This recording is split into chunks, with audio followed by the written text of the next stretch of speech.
Hey, what's going on my friends? I hope you're all doing absolutely fantastic today. And my name is Jason. If you're new to my channel, I do a whole bunch of tips, tricks, tutorials on photography and videography. But today is a little bit of a discussion point, and I want to talk about the A7 IV and kind of where it sort of sits in this lineup.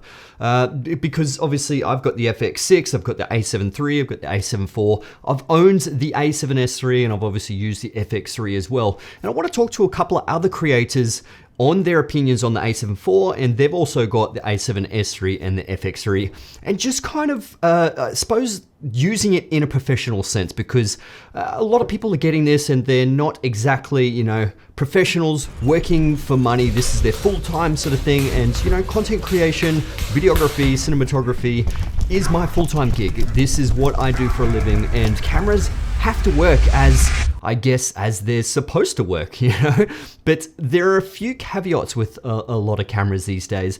The alpha cameras, are fabulous. They're pretty much, photography cameras, but now they're bringing in a lot of video features that are very capable, just as, their cinema line. The cinema line is video only. It doesn't take any stills, so it's just for video content creators. Whereas the alpha cameras are hybrid cameras. Essentially, they can take photos, but they can take also very good videos as well. And this has kind of like put us at a little bit of a standstill with the A7 IV.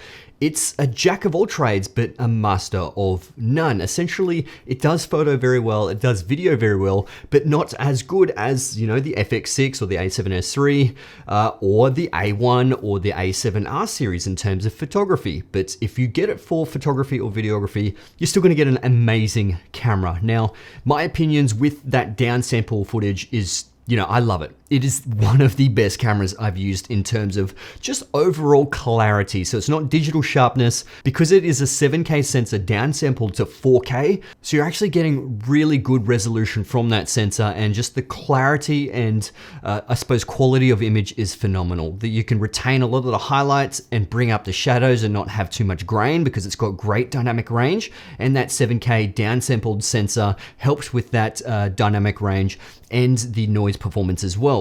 But our first guest is actually Chris Brockhurst. You've probably seen his channel before. I know you've seen his channel before. If you watch a whole bunch of Sony content, just like me, you would have seen his stuff. Phenomenal creator. Let's switch over to Chris. Firstly, thank you for having me on your channel. Appreciate it. It's such a weird job we have to be able to record video segments for each other, send it all the way across the world, and then you can put that in your video on your channel. It's fascinating, and I love it. I wouldn't change it for the world, so thank you. My name is Chris. I also have a YouTube channel, Sony cameras and gear, and I buy too much stuff and talk too much about it, but there'll be a link down there, I'm sure. Let's talk about the A7 IV. It's a fantastic camera. Let's get that out of the way first. It has a ton of tech in it that just blows Sony's other cameras away. It genuinely does. But it does have one major problem for me. This isn't going to affect everybody, but it changes the way I think about this camera quite substantially. And that problem is overheating. And as someone that does paid work, as in I go and do work for other people, make video content, I can't trust this camera with that.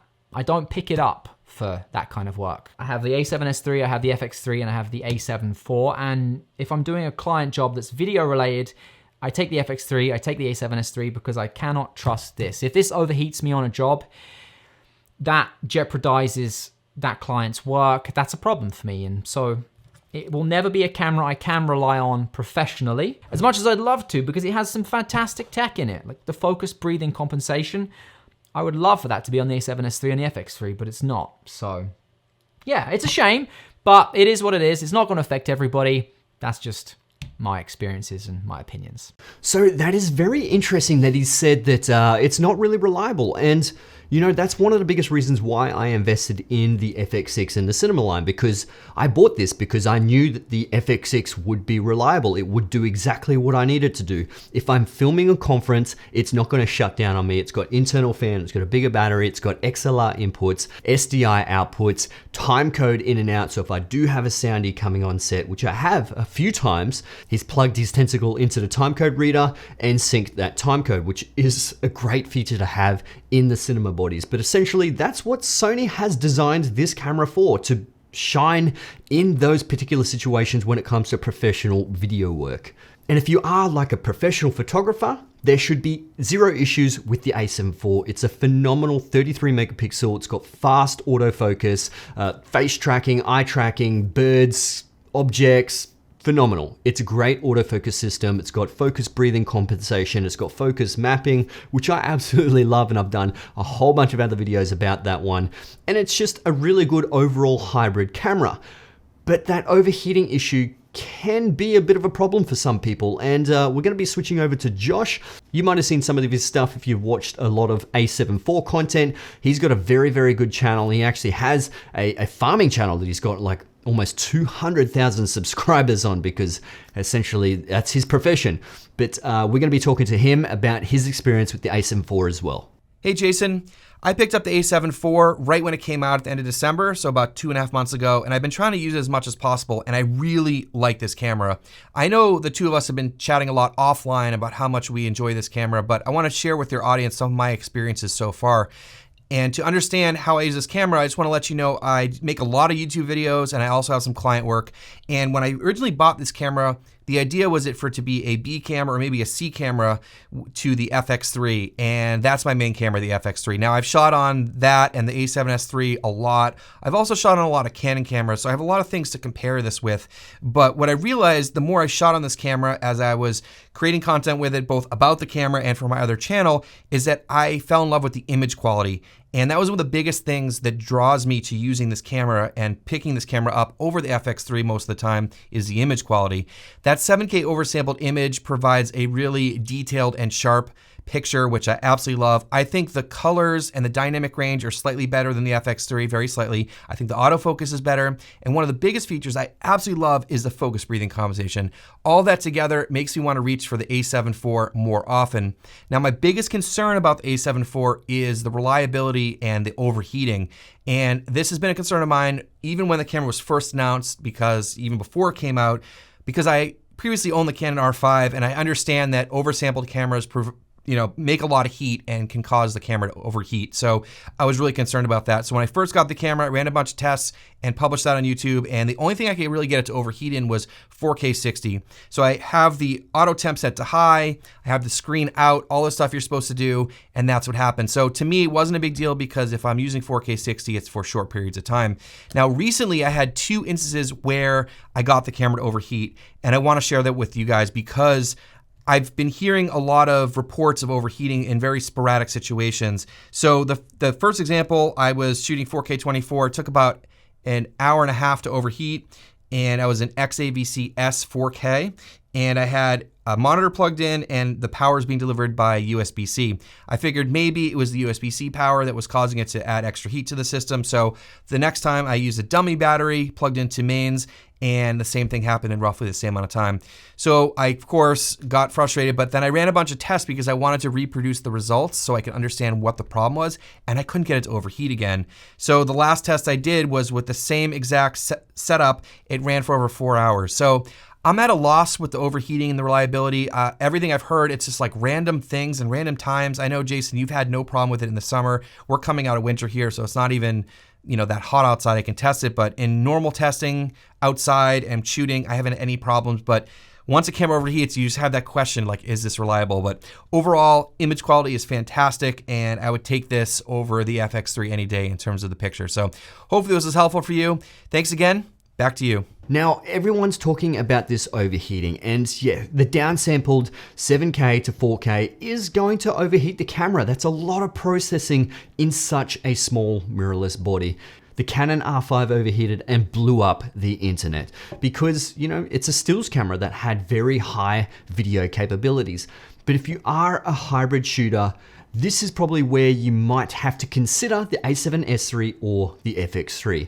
And if you are solely a video shooter, that's probably when you would go for at least the A7S III, FX3, but you'd probably go for the FX6 or the FX9 because they are solely video cameras. They're video focused, and all the features on here is specifically for video because, well, that one can't take stills at all. But that's why I got the A7 IV for myself, because it is a brilliant hybrid camera. If I did want to take it out video shooting, I can. And if I did want to do some professional photo shoots, obviously I can, because it's a fabulous photography camera. But it all depends on glass as well, lighting, actors, locations, all those kind of things that make the video or photos really good. But overall, if you are still getting some of these overheating issues, don't forget to flip the screen out. Make sure that you turn that auto temp onto high as well, because it's set to standard as coming out of the box. But also put a lens on. Don't just sit in your bed and have no lens on. The lens cap's on, it's gonna be generating a whole bunch of heat, but there shouldn't be too many issues. I mean, in my professional commercials, I actually use dummy batteries in my full rig. That takes away a lot of the heat as well. I don't shoot in a compressed format. I shoot in the highest codec possible, so there's no extra processing done in the camera. But if you do have any more issues, please comment below and we'll try and help each other out. And yeah, getting the A7 IV has been phenomenal for my business. It's been an absolute game changer having a small mirrorless camera that is very, very capable of shooting professional looking videos and photos. But you know, I am in that lucky position and I'm absolutely grateful to have owned the FX6 and fully paid it off, and fully paid off pretty much every single gear that I have in here, I own. I don't owe any money to anyone, which I am very fortunate and lucky to have. But this is my profession and that's why I've invested in a whole bunch of stuff. And sure, it's paid itself off, which is great.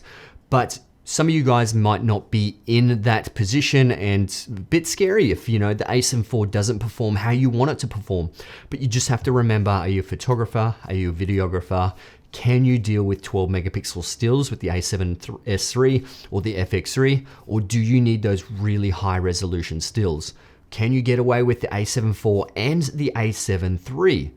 It really depends on your situation, but send me a comment. But yeah, comment below, let me know any of your questions, and yeah, we'll leave it as that. Thanks Chris, and thanks Josh for stepping into this video. The links will be in the description below if you do want to check out their channels.